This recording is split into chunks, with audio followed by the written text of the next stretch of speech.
बरसात का मौसम था। आसमान में काले बादल छाए हुए थे। हवा में मिट्टी की सौंधी-सौंधी खुशबू घुली हुई थी। गांव के लोग अपने-अपने कामों में लगे हुए थे, लेकिन गांव के बीचों-बीच बनी विशाल हवेली में एक अलग ही दुनिया बसती थी। यह हवेली थी साहूकार हरिराम की। पूरे इलाके में उसका नाम था। लोग जानते थे कि अगर गांव की आधी जमीनों के कागज देखे जाएं, तो उनमें कहीं न कहीं हरिराम का नाम जरूर मिलेगा। धन दौलत, इज्जत, नौकर चाकर, भगवान ने उसे सब कुछ दिया था, लेकिन शायद एक चीज नहीं दी थी, लोगों को समझने की नजर। हरिराम के दो बेटे थे, बड़ा बेटा राजेश और छोटा बेटा सुरेश। राजेश शांत स्वभाव का था, पिता की तरह व्यापार में मन नहीं लगता था, जबकि सुरेश बिल्कुल हरिराम की तरह तेज और चतुर था। कुछ महीने पहले ही राजेश की शादी पास के गांव की एक लड़की नंदिनी से हुई थी। नंदिनी देखने में साधारण थी, न ज्यादा बोलती थी, न किसी के सामने अपनी राय रखती थी। बस अपना काम करती और चुपचाप अपने कमरे में चली जाती। धीरे धीरे घर के लोगों ने उसके बारे में अपनी राय बना ली। सास कहती, बहू को हंसना भी नहीं आता। सुरेश मजाक उड़ाता, भाभी अगर दिन भर में 20 शब्द बोल दें तो बड़ी बात है। और हरिराम, वह तो सबसे आगे रहता। पता नहीं राजेश को इसमें क्या दिख गया था। नंदिनी सब सुनती, लेकिन जवाब नहीं देती। उसकी यही बात लोगों को और अजीब लगती। एक शाम राजेश अपने कमरे में बैठा था। नंदिनी खिड़की के पास खड़ी बारिश देख रही थी। राजेश बोला, तुम बुरा नहीं मानती क्या? नंदिनी मुस्कुराई, किस बात का? घर वाले तुम्हारा मजाक उड़ाते हैं। नंदिनी ने धीरे से कहा, हर बात का जवाब शब्दों से नहीं दिया जाता। राजेश कुछ देर उसे देखता रहा। उसे हमेशा लगता था कि नंदिनी के अंदर कोई ऐसी बात है जो वह किसी को बताना नहीं चाहती। उसी रात हवेली में एक अजीब घटना हुई। आधी रात के करीब एक नौकर दौड़ता हुआ हरिराम के कमरे में पहुंचा। मालिक, मालिक! हरिराम घबरा कर उठ बैठा। क्या हुआ? गोदाम का ताला टूटा हुआ है। हरिराम तुरंत बाहर निकला। पूरा परिवार जाग गया। गोदाम की जांच हुई। अंदर रखा अनाज तो सुरक्षित था, लेकिन एक लोहे का पुराना बक्सा गायब था। उस बक्से में क्या था? राजेश ने पूछा। हरिराम का चेहरा अचानक बदल गया। वह कुछ पल चुप रहा, फिर बोला, कुछ खास नहीं, लेकिन उसकी आंखें बता रही थी कि बात कुछ और थी। अगले दिन पूरे गांव में चर्चा शुरू हो गई। लोग कह रहे थे कि किसी बाहरी चोर का काम होगा, लेकिन नंदिनी को कुछ बात खटक रही थी। गोदाम का ताला बाहर से टूटा हुआ था, लेकिन जमीन पर पड़े लोहे के टुकड़े बता रहे थे कि ताला पहले अंदर से खोला गया था, जैसे किसी ने चोरी को बाहर वाले आदमी का काम दिखाने की कोशिश की हो। उस रात नंदिनी देर तक जागती रही। करीब 12 बजे उसे आंगन में हल्की सी आहट सुनाई दी। वे धीरे से कमरे से बाहर निकली। अंधेरे में कोई परछाई हवेली के पिछले हिस्से की ओर जा रही थी। नंदिनी बिना आवाज किए उसके पीछे चल पड़ी। परछाई पुरानी कुएं वाली दीवार के पास जाकर गायब हो गई। जब नंदिनी वहां पहुंची तो वहां कोई नहीं था, लेकिन जमीन पर कुछ पड़ा हुआ था। उसने उठाकर देखा, वह एक पुरानी चाबी थी। सुबह उसने वह चाबी किसी को नहीं दिखाई। वह सिर्फ उसे ध्यान से देखती रही। चाबी पर एक निशान बना था, H27। उसी दिन दोपहर में नंदिनी हवेली के पुराने हिस्से में गई। वहां वर्षों से बंद एक कमरा था। धूल जमी हुई थी। मकड़ी के जाले लटके हुए थे। दरवाजे पर लगे ताले को देखते ही नंदिनी चौंक गई। ताले पर वही निशान था, H27। उसका दिल तेजी से धड़कने लगा। उसने चाबी निकाली, धीरे धीरे ताले में डाली। खट, ताला खुल गया। कमरे का दरवाजा चरमराया। अंदर घुप अंधेरा था, जैसे वर्षों से किसी ने वहां कदम ना रखा हो। नंदिनी ने खिड़की खोली। हल्की रोशनी कमरे में फैली और फिर उसकी नजर सामने रखी एक पुरानी अलमारी पर पड़ी। अलमारी खुली हुई थी, जैसे कोई हाल ही में वहां आया हो। अंदर कुछ पुराने कागज रखे थे। नंदिनी ने उन्हें निकालकर पढ़ना शुरू किया। पहला कागज जमीन के सौदे का था, दूसरा भी, तीसरा भी, लेकिन चौथा कागज देखते ही उसकी आंखें फैल गई। उस पर लिखा था वसीयतनामा। यह वसीयत लगभग 20 साल पुरानी थी और उस पर एक ऐसा नाम लिखा था जिसे देखकर नंदिनी हैरान रह गई, क्योंकि वह नाम हरिराम के परिवार के किसी सदस्य का नहीं था। तभी अचानक पीछे से किसी के कदमों की आवाज आई। कौन है वहां? नंदिनी घबरा गई। उसने जल्दी से कागज वापस रखे, दरवाजे की तरफ देखा। कोई अंदर आ रहा था और अगले ही पल कमरे का दरवाजा जोर से बंद हो गया। नंदिनी का दिल तेजी से धड़कने लगा। अंधेरे में उसे सिर्फ किसी की सांसों की आवाज सुनाई दे रही थी और तभी एक भारी आवाज गूंजी, जिस राज को 20 साल से छुपाया गया है उसे जानने की कोशिश मत करो। नंदिनी का दिल तेजी से धड़कने लगा, लेकिन वह घबराई नहीं। उसने अंधेरे में ध्यान से चारों तरफ देखा। उसे महसूस हुआ कि आवाज कमरे के अंदर से नहीं बल्कि बाहर खिड़की की तरफ से आई थी। वह धीरे धीरे खिड़की तक पहुंची, बाहर झांका, लेकिन वहां कोई नहीं था। सिर्फ तेज हवा चल रही थी और पुराने नीम के पेड़ की शाखाएं हिल रही थी। नंदिनी वापस अलमारी के पास आई। उसने जल्दी से वसीयत वाला कागज फिर निकाला। इस बार उसने पूरा ध्यान लगाकर पढ़ना शुरू किया। वसीयत किसी लाला गिरधारी लाल नाम के आदमी की थी और उसमें साफ लिखा था कि उसकी आधी संपत्ति उसके बेटे मोहन को मिलेगी। लेकिन सबसे चौंकाने वाली बात यह थी कि इस वसीयत के नीचे गवाह के रूप में हरिराम का नाम लिखा हुआ था। लेकिन बाबूजी ने तो कभी मोहन नाम के किसी आदमी का जिक्र नहीं किया। नंदिनी ने मन ही मन सोचा। तभी उसकी नजर वसीयत के नीचे लिखी एक तारीख पर पड़ी। वह तारीख लगभग 20 साल पुरानी थी, यानी उसी समय की जब हरिराम ने अचानक बहुत तेजी से धन कमाना शुरू किया था। अब नंदिनी को यकीन हो गया कि गायब हुआ बक्सा सिर्फ एक साधारण चोरी नहीं थी, उसका संबंध इस पुराने राज से था। उस रात वे किसी को कुछ बताए बिना अपने कमरे में लौट आई। राजेश ने पूछा, तुम बहुत परेशान लग रही हो। नंदिनी ने मुस्कुराकर बात टाल दी, कुछ नहीं। लेकिन राजेश समझ गया कि बात कुछ और है। अगले दिन गांव में एक नई खबर फैल गई। हरिराम के पुराने दोस्त रामस्वरूप अचानक शहर से वापस लौट आए थे। रामस्वरूप और हरिराम कभी बहुत अच्छे मित्र थे, लेकिन पिछले 15 सालों से दोनों के बीच बातचीत बंद थी। कारण कोई नहीं जानता था। जब रामस्वरूप हवेली पहुंचे तो हरिराम का चेहरा उतर गया, जैसे उसने कोई भूत देख लिया हो। तुम यहाँ क्यों आए हो? हरिराम ने कठोर आवाज में पूछा। रामस्वरूप मुस्कुराया, पुराने हिसाब बराबर करने। यह सुनकर हरिराम के चेहरे का रंग उड़ गया। यह दृश्य नंदिनी दूर खड़ी देख रही थी। उसे महसूस हुआ कि यह आदमी किसी बड़े रहस्य की चाबी हो सकता है। शाम को रामस्वरूप गांव के बाहर अपने पुराने मकान में ठहरा। रात होते ही नंदिनी चुपचाप वहां पहुंची। दरवाजे पर दस्तक दी। रामस्वरूप ने दरवाजा खोला। पहले तो वो चौंका, फिर बोला, तुम हरिराम की बहू हो ना? जी। इतनी रात को यहाँ? नंदिनी ने सीधा सवाल पूछा। लाला गिरधारी लाल कौन थे? रामस्वरूप कुछ क्षणों तक उसे देखता रहा, फिर उसकी आंखों में हैरानी उभर आई। तुम्हें यह नाम कहाँ से मिला?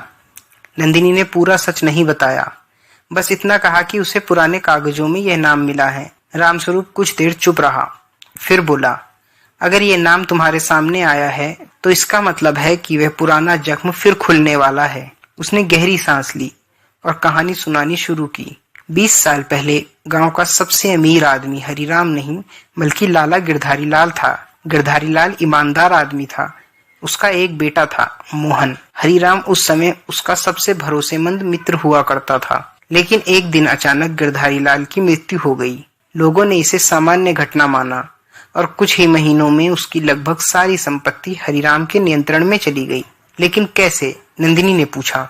रामस्वरूप की आंखें गुस्से से भर गई। यही तो रहस्य है। मोहन उस समय सिर्फ 17 साल का था। उसे उसके अधिकार कभी नहीं मिले।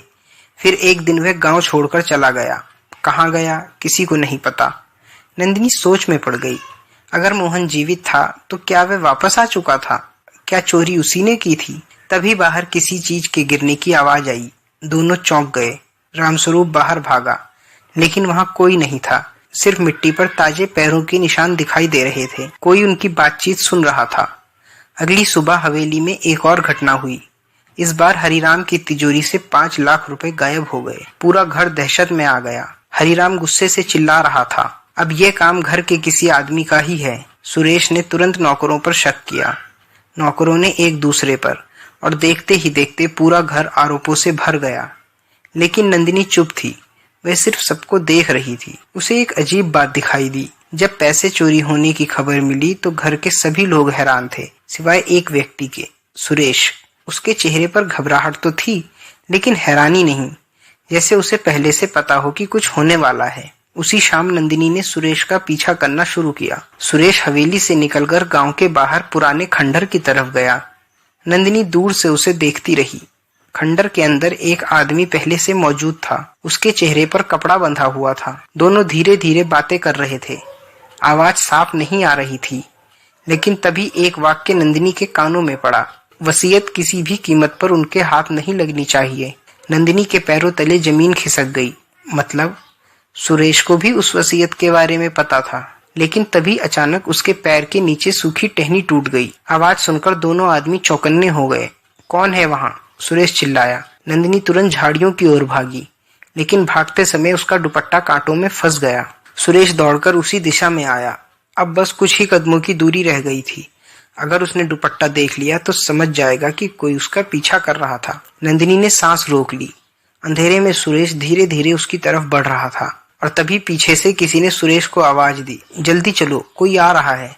सुरेश वापस मुड़ा और दोनों आदमी वहां से भाग गए। नंदिनी ने राहत की सांस ली, लेकिन अब उसके सामने एक नया सवाल था।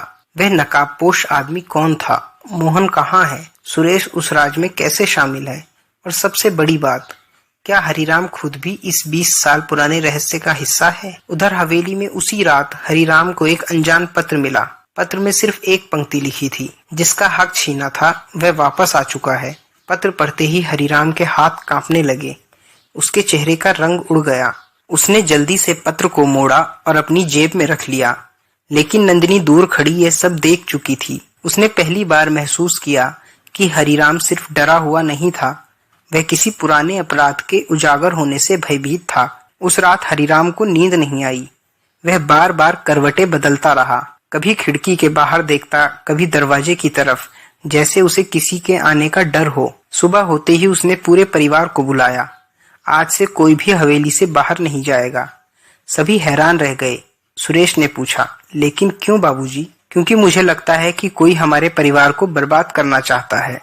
नंदिनी चुप रही। उसे पता था कि कहानी इससे कहीं ज्यादा गहरी है। उसी दोपहर वह फिर रामस्वरूप के पास पहुंची। रामस्वरूप उसे देखकर बोला, तुम फिर आ गई? नंदिनी ने सीधे पूछा, क्या हरिराम ने मोहन के साथ धोखा किया था? रामस्वरूप कुछ देर तक खामोश रहा, फिर बोला, हाँ। नंदिनी स्तब्ध रह गई। रामस्वरूप ने बताया, गिरधारीलाल की मौत के बाद उसकी संपत्ति मोहन को मिलनी थी, लेकिन हरिराम ने गांव के कुछ प्रभावशाली लोगों के साथ मिलकर ऐसे कागज तैयार करवाए कि सारी संपत्ति उसके अधिकार में चली गई। मोहन ने बहुत संघर्ष किया, लेकिन उस समय वह युवा था और अकेला भी। कोई उसकी बात सुनने को तैयार नहीं था। कुछ साल बाद मोहन अचानक गांव छोड़कर चला गया और फिर कभी वापस नहीं आया। कम से कम लोगों को यही लगा। तो क्या वह अब लौट आया है? नंदिनी ने पूछा। रामस्वरूप ने गहरी सांस ली। मुझे नहीं पता, लेकिन अगर वह लौटा है तो उसके पास बदला लेने की पूरी वजह है। नंदिनी सोच में पड़ गई। लेकिन उसके मन में एक और सवाल था। अगर मोहन लौट आया था तो फिर सुरेश उससे क्यों मिला हुआ था? उसी शाम हवेली में एक और घटना हुई। पुराने गोदाम में अचानक आग लग गई। लोग दौड़ पड़े। बाल्टियों से पानी डाला गया। काफी मशक्कत के बाद आग बुझाई गई। लेकिन जब सब लोग आग बुझाने में लगे थे, नंदिनी ने एक अजीब बात देखी।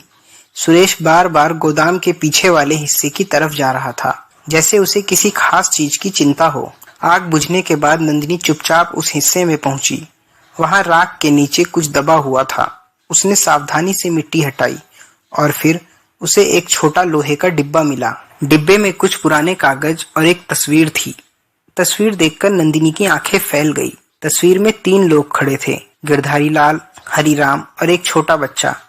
तस्वीर के पीछे लिखा था, मोहन, उम्र 10 वर्ष।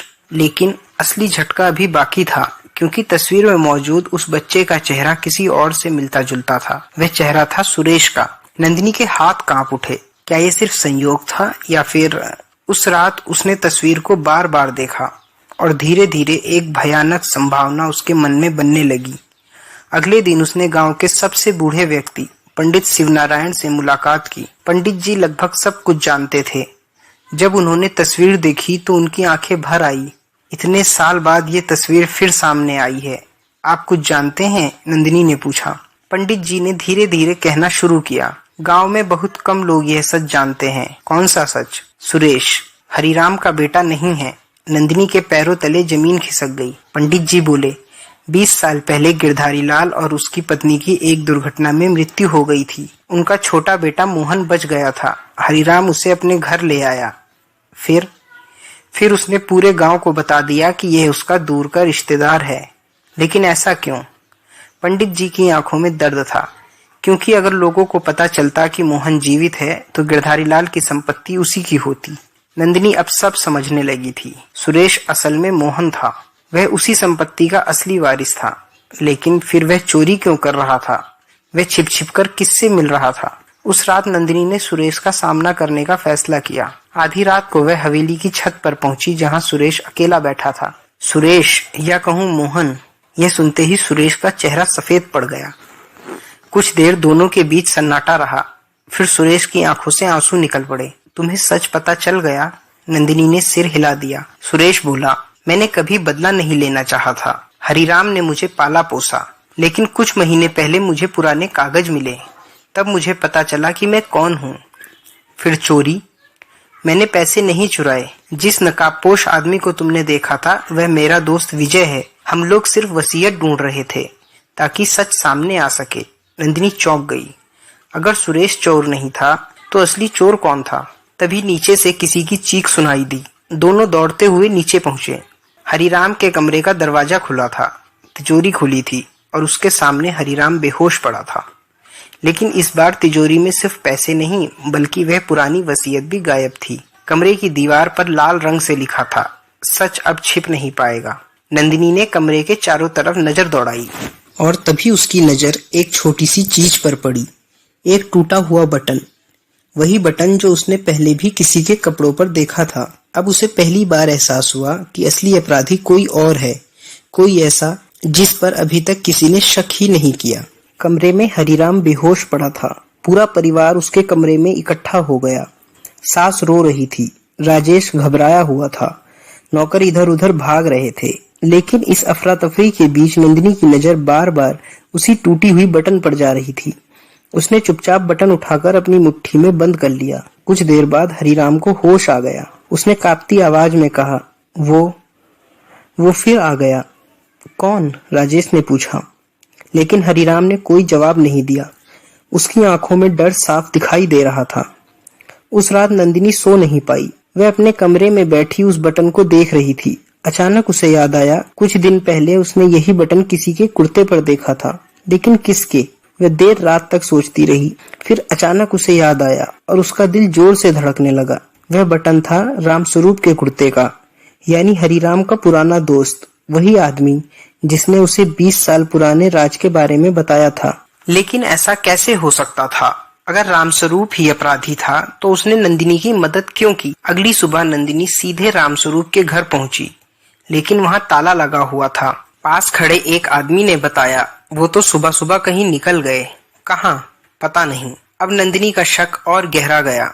उसी शाम उसे एक और सुराग मिला। पुराने गोदाम की राख में उसे एक कागज का जला हुआ टुकड़ा मिला। उस पर कुछ शब्द अभी भी पढ़े जा सकते थे, संपत्ति का वास्तविक उत्तराधिकारी, और नीचे लिखा था मोहन। अब यह साफ था कि कोई व्यक्ति वसीयत को नष्ट करना चाहता था। लेकिन क्यों? अगर मोहन असली वारिस था तो उसका सच सामने आने से किसका नुकसान होता?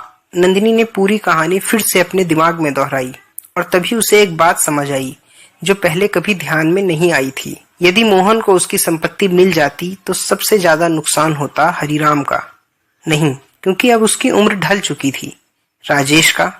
नहीं, उसे धन दौलत में ज्यादा रुचि ही नहीं थी। फिर उत्तर था सुरेश, क्योंकि अगर वह सच में मोहन था तो वह कानूनी रूप से अपनी संपत्ति वापस पा सकता था। लेकिन अगर यह सच सबके सामने आता तो यह भी साबित हो जाता कि 20 साल तक उससे झूठ बोला गया। नंदिनी उलझ गई। कुछ बातें सुरेश के खिलाफ जाती थी, कुछ उसके पक्ष में। तभी एक नई घटना हुई। रात के लगभग 11 बजे हवेली के बाहर एक जीप आकर रुकी। उसमें से 2 आदमी उतरे और उनके साथ था रामस्वरूप। लेकिन इस बार उसके हाथों में हथकड़ियां थी। सब हैरान रह गए। पुलिस इंस्पेक्टर ने बताया, हमें सूचना मिली थी कि ये व्यक्ति वसीयत छुपाने की कोशिश कर रहा था। रामस्वरूप चिल्लाया, मैंने कुछ नहीं किया। लेकिन उसकी बात कोई नहीं सुन रहा था। तभी नंदिनी आगे बढ़ी, इन्हें छोड़ दीजिए। सब उसकी तरफ देखने लगे। क्यों? इंस्पेक्टर ने पूछा। नंदिनी ने शांत स्वर में कहा, क्योंकि असली अपराधी ये नहीं है। पूरा कमरा सन्नाटे में डूब गया। तो फिर कौन है? हरिराम ने पूछा। नंदिनी ने जवाब नहीं दिया। उसने सिर्फ इतना कहा, कल सुबह सबको हवेली के आंगन में बुला लीजिए, मैं सबके सामने सच बताऊंगी। उस रात हवेली में कोई नहीं सो पाया। सुबह होते ही पूरा गांव आंगन में जमा हो गया। लोगों को पता चल चुका था कि आज 20 साल पुराने रहस्य का पर्दाफाश होने वाला है। हरिराम कुर्सी पर बैठा था। राजेश उसके पास खड़ा था। सुरेश का चेहरा पीला पड़ चुका था। रामस्वरूप भी मौजूद था। नंदिनी धीरे धीरे सबके सामने आई। उसने कहा, इस कहानी की शुरुआत 20 साल पहले हुई थी, जब गिरधारी लाल की मृत्यु हुई और उसकी संपत्ति पर कब्जा कर लिया गया। हरिराम ने सिर झुका लिया। लेकिन ये कहानी सिर्फ संपत्ति की नहीं है, ये कहानी लालच की है, और उस लालच ने एक परिवार को बर्बाद कर दिया। भीड़ पूरी तरह शांत थी। नंदिनी ने आगे कहा, गोदाम से बक्सा किसने चुराया? तिजोरी से पैसे किसने निकाले? वसीयत किसने गायब की? इन तीनों सवालों का जवाब एक ही व्यक्ति है। उसने धीरे धीरे अपनी उंगली उठाई और सामने खड़े व्यक्ति की तरफ इशारा किया। वह व्यक्ति ये देखकर कांप उठा। हरिराम की आंखें फैल गई। राजेश स्तब्ध रह गया। सुरेश का मुंह खुला का खुला रह गया, क्योंकि जिस व्यक्ति की तरफ नंदिनी ने इशारा किया था वह कोई नौकर नहीं था, कोई बाहरी आदमी नहीं था। वह था राजेश। वही राजेश जो हमेशा शांत रहता था, वही राजेश जिसे सब सीधा साधा समझते थे। लेकिन नंदिनी की आंखों में पूरा विश्वास था। राजेश धीरे धीरे पीछे हटने लगा। उसके चेहरे पर डर साफ दिखाई दे रहा था और तभी उसने भागने की कोशिश की, लेकिन पुलिस पहले से तैयार थी। कुछ ही सेकंड में उसे पकड़ लिया गया। राजेश की आंखों से आंसू निकल पड़े और उसने पहली बार स्वीकार किया, हाँ, मैंने ही सब किया है। लेकिन क्यों? आंगन में सन्नाटा पसरा हुआ था। सैकड़ों लोगों की भीड़ मौजूद थी, लेकिन किसी की हिम्मत नहीं हो रही थी कि एक शब्द भी बोले। सबकी नजरें राजेश पर टिकी थी, जिसे लोग वर्षों से सीधा साधा, ईमानदार और शांत स्वभाव का इंसान समझते थे। आज वही पुलिस के बीच खड़ा था। हरिराम की आवाज कांप रही थी, राजेश, क्या ये सच है? राजेश ने धीरे धीरे सिर झुका लिया। उसकी आंखों से आंसू टपकने लगे। हाँ बाबूजी। ये सुनते ही हरिराम जैसे पत्थर का हो गया। लेकिन क्यों? राजेश ने गहरी सांस ली, फिर बोला, क्योंकि मैं इस झूठ के साथ और नहीं जी सकता था। सब लोग हैरान थे। नंदिनी आगे बढ़ी। अब मैं पूरी कहानी बताती हूँ। उसने सबकी तरफ देखा और फिर कहना शुरू किया। कुछ महीने पहले राजेश को पुराने दस्तावेज मिले। उन्हीं दस्तावेजों से उसे पता चला कि सुरेश वास्तव में मोहन है। भीड़ में फुसफुसाहट शुरू हो गई। उसे यह भी पता चला कि 20 साल पहले मोहन के अधिकार उससे छीन लिए गए थे। हरिराम की आंखें झुक गई। नंदिनी आगे बोली, राजेश अपने पिता से प्यार करता था, लेकिन वह अन्याय को भी सहन नहीं कर सकता था। उसने कई बार हरिराम जी से सच बताने को कहा। हरिराम की आंखों में आंसू आ गए, लेकिन मैंने मना कर दिया। उसने धीमी आवाज में कहा। राजेश बोला, मैं चाहता था कि बाबूजी खुद सच स्वीकार करें, लेकिन हर बार उन्होंने मुझे चुप करा दिया। फिर मैंने फैसला किया कि सच किसी भी कीमत पर सामने आएगा। अब पूरा रहस्य धीरे धीरे खुल रहा था। नंदिनी ने बताया, गोदाम से बक्सा राजेश ने ही निकाला था, क्योंकि उसमें पुराने दस्तावेज थे। तिजोरी से पैसे भी उसी ने निकाले। भीड़ चौंक गई, लेकिन उसने पैसे अपने लिए नहीं रखे। वे पैसे गांव के अनाथालय और गरीब परिवारों तक पहुंचाए गए। रामस्वरूप ने तुरंत कहा, हाँ, यह सच है। राजेश कई महीनों से मेरी मदद कर रहा था। अब सबकी नजरें रामस्वरूप पर थी। रामस्वरूप बोला, हाँ, हम दोनों चाहते थे कि सच सामने आए, लेकिन हम किसी को नुकसान नहीं पहुंचाना चाहते थे। नंदिनी ने आगे कहा, दीवार पर लिखे संदेश, नकाबपोश आदमी, रहस्यमय पत्र, यह सब राजेश और रामस्वरूप की योजना का हिस्सा थे। भीड़ में फिर हलचल हुई। हरिराम ने दर्द भरी आवाज में पूछा, तो फिर मुझे डराने की क्या जरूरत थी? राजेश की आंखें भर आई, क्योंकि बाबूजी आप सच से भाग रहे थे और मुझे लगा कि शायद डर आपको वह सच स्वीकार करने पर मजबूर कर देगा जिसे आप 20 साल से छिपा रहे थे। हरिराम की आंखों से आंसू बह निकले। पहली बार उसने पूरे गांव के सामने सिर झुका दिया। हाँ, मैंने लालच किया था। पूरा गांव हैरान रह गया। गिरधारी लाल मेरा दोस्त था। उसने मुझ पर भरोसा किया था, लेकिन उसकी मृत्यु के बाद मैं लालच में अंधा हो गया। मैंने मोहन की संपत्ति अपने नाम कर ली और फिर हर दिन उस गलती का बोझ उठाता रहा। अब सुरेश आगे बढ़ा। उसकी आंखों में आंसू थे। तो क्या मैं सच में मोहन हूँ? हरिराम रो पड़ा। हाँ बेटा, तुम ही मोहन हो। यह सुनकर सुरेश वहीं बैठ गया। जिस आदमी को वह अपना पिता समझता था वह उसका पिता नहीं था, लेकिन उसी आदमी ने उसे पाला भी था। उसके मन में गुस्सा भी था और प्रेम भी। कुछ देर तक कोई कुछ नहीं बोला। फिर हरिराम धीरे धीरे सुरेश के पास गया। उसने कांपते हाथों से सुरेश का हाथ पकड़ा। मुझे माफ कर दो बेटा, मैंने तुम्हारा हक छीना, लेकिन मैंने तुम्हें कभी अपने बेटे से कम नहीं समझा। सुरेश की आंखों से आंसू बह निकले। उसने हरिराम को गले लगा लिया। पूरा गांव भावुक हो गया। कुछ देर बाद हरिराम ने सबके सामने घोषणा की, आज से मेरी सारी संपत्ति कानूनी रूप से मोहन यानी सुरेश के नाम होगी, और जो हिस्सा राजेश का है वह भी उसे बराबरी से मिलेगा। मैं अपने अपराध का प्रायश्चित करना चाहता हूँ। गांव में तालियां गूंज उठी, लेकिन कहानी अभी पूरी नहीं हुई थी। हरिराम धीरे धीरे नंदिनी के सामने आया। उसकी आंखें नम थी। बहू, मैंने तुम्हें कभी समझा ही नहीं। मैंने तुम्हारा मजाक उड़ाया, तुम्हें कमजोर समझा, लेकिन तुमने हमारे परिवार को टूटने से बचा लिया। नंदिनी मुस्कुराई। मैंने सिर्फ वही किया जो सही था। हरिराम बोला, लेकिन तुमने ये सब कैसे समझ लिया? नंदिनी हल्का सा मुस्कुराई और पहली बार पूरे गांव के सामने उसने अपनी असली पहचान बताई। शादी से पहले मैं अपराध जांच विभाग में कार्य करती थी। पूरा गांव हैरान रह गया।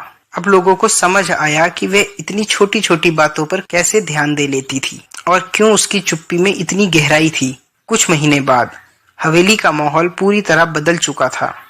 हरिराम पहले जैसा घमंडी आदमी नहीं रहा। सुरेश और राजेश पहले से ज्यादा करीब हो गए। रामस्वरूप फिर से परिवार का हिस्सा बन गया और नंदिनी अब वे सिर्फ हवेली की बहू नहीं थी, वे पूरे गांव की इज्जत बन चुकी थी। तो दोस्तों, कैसी लगी आपको साहूकार की चुप रहने वाली बहू और तिजोरी का रहस्य की ये कहानी? अगर वीडियो ने आपको अंत तक बांधे रखा हो तो वीडियो को लाइक जरूर करें, और अगर आप ऐसी ही दिल को छू लेने वाली रहस्यमयी और प्रेरणादायक कहानियां सुनना पसंद करते हैं तो हमारे channel the deep voice stories को सब्सक्राइब करना ना भूलें। आपको इस कहानी से क्या सीख मिली हमें कमेंट करके जरूर बताइए। मिलते हैं अगली कहानी में एक नए रहस्य, नए भाव और नई सीख के साथ। तब तक अपना और अपने परिवार का ख्याल रखिए। नमस्कार।